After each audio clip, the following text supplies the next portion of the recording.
Super Rugby Pacific, folks. It's a competition a couple of years in the running now, not without its issues. And one of the issues tends to be, why aren't more fans attending the games? Well, let's have a look at some of the season ticket prices to get a feeling as to whether pricing is a barrier that is keeping people out. And you guys can let us know your thoughts. We'll go through each of the 5 New Zealand teams, each of the 5 Aussie teams, cheap seats, more expensive seats, and you guys can let us know your thoughts, not including the Fijian and Drua or Moana Pacifica, because they don't have any season ticket information available for 2024 just yet. And I should say, all of these season tickets come with perks, aside from the ticket themselves, be it like a VIP entry or merch discounts or food and beverage discounts or something else like that. They've all got their own little schemes going on. You usually get some kind of swag bag if you sign up for a season ticket. So they're trying to entice you in. Main thing we're looking at is just what's the overall cost.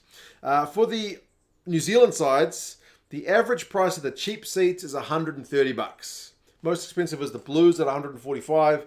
Cheapest is the Hurricanes at $119. Keeping in mind the Hurricanes have got one fewer game than everybody else in their main stadium because they got a home game in Melbourne, which is during the Super Round, and they've got one game in Palmerston North. So $130 on average.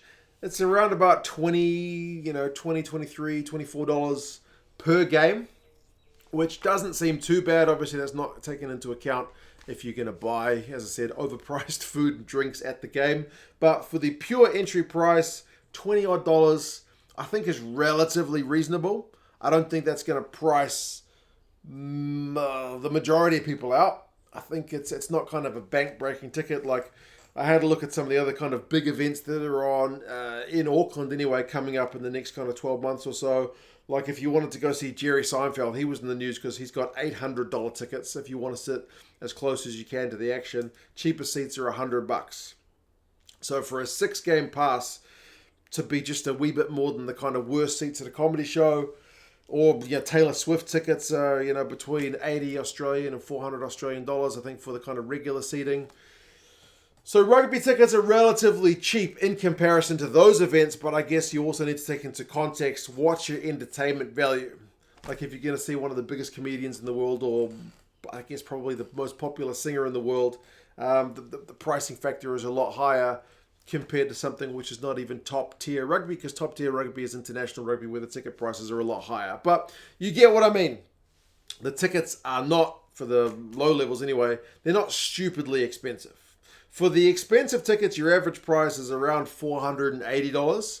The most expensive is actually the Highlanders at $700, although they include a New Jersey with their ticket package. So that's $150 kind of in itself. So that's why theirs seems to be markedly more than everybody else. Like the Crusaders at $575 is a big drop down. The Hurricanes are the cheapest at $299. You have to pay more if you want to bundle in some kind of NPC seats in that as well. But yeah, average of just under $500 for the kind of super flash seats. Even then, like I've never bought seats that expensive, but again, the scheme of things, it doesn't seem that bad. Like if you're comparing it to the NFL or comparing it to like other North American sports where you're certainly paying hundreds of dollars to see a match, let alone the best seats in the house.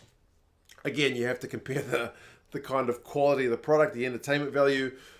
We can kind of get into that later, but I do feel like Super Rugby's match day experience leaves a lot to be desired. So maybe the tickets are kind of priced accordingly compared to some other events which are a lot more showy. I feel like rugby, their basic thing is come see the rugby. That's pretty much it. There's not a whole heck of a lot more to it than that. They do try the odd kind of marketing gimmick. I went to the Blues game against the Force last year. If you haven't seen it, I did a walk around the stadium with the camera. They had kind of a kids' carnival atmosphere going on because it wasn't a really well-attended game, so they were trying to get more kids along. It was an afternoon game. But yeah, between $130 and just under $500 for a season ticket. So there you go. For the Aussie teams, it's an interesting one that the cheaper tickets are, on average, more expensive than the Kiwi tickets. So you're looking at around $140. So on average, about $10 more expensive for the cheap seats. Although the cheapest of the cheap seats are the Brumbies. It's less than $100 for a season ticket. It's $90. which is pretty reasonable. The most expensive ones in the Waratahs and the Force are maybe more expensive because they also give additional stuff. The Waratahs ones come with like $50 to spend at the Waratahs shop, like a voucher, and the Force one, if you want it, comes with like a free junior membership. So if you had a kid you wanted to take along, you get a free membership with a kind of adult Force ticket, which is pretty good. It means you can take your kid along to every game if you've got a kid who's willing to sit through a couple hours of rugby. So, yeah, there you go. The most expensive tickets, though, are a little bit cheaper than the New Zealanders at $425. So the All New Zealand ones were $477. So Rebels are the most expensive. Brumbies are, again, the cheapest of the bunch. But the Aussie sides seem to have, at least 4 of the 5 sides, apart from the Brumbies, offer some kind of like proper next level like tickets, which is above like the platinum level. So it's some kind of like, you get to meet the players after the game, you get to go have some food.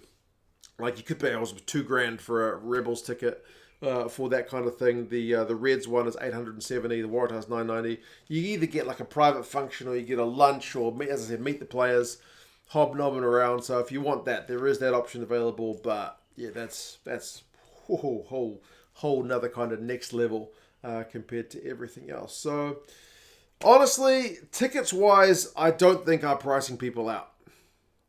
I know if you're just looking at individual match tickets, last season Blues general admission ticket was $20 for the ticket face value, plus about another $7 in surcharges, so just under $30, which is not a bank breaker, but as I said, you're paying for your transport, you're paying for your food and beverage. You don't have to have beers at the game. If you are going to have beers at the game, you're probably going to pay more than your match ticket. But yeah, I don't think when you see like so many New Zealanders, because there's no Taylor Swift concert here in New Zealand, are flying to Australia to see her.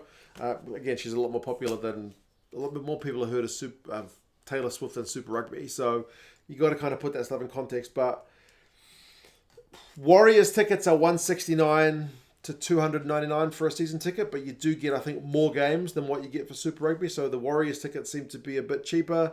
I think 50 cent in Auckland, you're looking for a couple of $100. So I don't think the tickets are pricing people out of the game, but I do think to get people to get off their couch where they're comfortable and sitting in a warm house, watching the game on TV, which has got a great view, and you've got beers which cost a lot less, and the weather, it's you know, it's not, you're playing games at 7 o'clock at night in the middle of winter. A lot of people are just going to want to stay home. The atmosphere, I don't think, is there to kind of entice people to get off their couch. I would say, at least from a New Zealand perspective, the Warriors are a better example of how to create a kind of fan-driven, you've got to be there feel. I don't think Super Rugby games in Australia or New Zealand seem to have that X factor about it. Like if you're going to get someone to leave their couch, they need to be getting an experience which they can't get at home. And I don't think it's there. As I said, I went to that Blues game, which I filmed around, and it was pretty quiet. But you're in a 50,000 seat stadium with less than 10,000 people there, so it felt pretty kind of cavernous and a bit dry.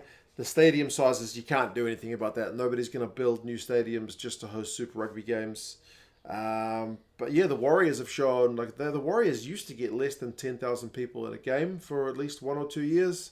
And now, like the last couple of seasons, they've been averaging more than 20,000. So you can get people to the games if your marketing is good and your, not just the on-field product, but if your at-stadium product is better. So I do feel like Super Rugby's got some kind of lessons to learn in that regard, potentially from other sports. As I said, I don't think the pricing of the tickets is stopping people from attending the games. Some people, sure, but people have got money to spend on other forms of entertainment, and rugby's in a very competitive market in terms of, you know, video games, music, comedians, just, you know, all kinds of other, just people who've got Netflix that maybe rather have a Netflix subscription for a year or whatever than than a season pass to a rugby team down the road. So yeah, you guys let us know your thoughts. What do you reckon about the ticket prices? If you attend any other sports, how do the prices compare? I did have a look for the Breakers, who is a basketball team here in Auckland. It seems like their ticket prices are around about $20, so pretty comparable. But yeah, what do you guys reckon? If you've been to a Super Rugby game, how do you find the kind of match day experience? As I said, I think it's not quite there in terms of the vibe. Super Rugby Pacific as a whole is still certainly finding its feet, but we'll see how it goes for the 2024 season. You guys let us know your thoughts. We'll hopefully have a talk more about Super Rugby Pacific going forward and some of the other things you guys would like to see. And yeah, I'll talk to you guys again soon. See you later.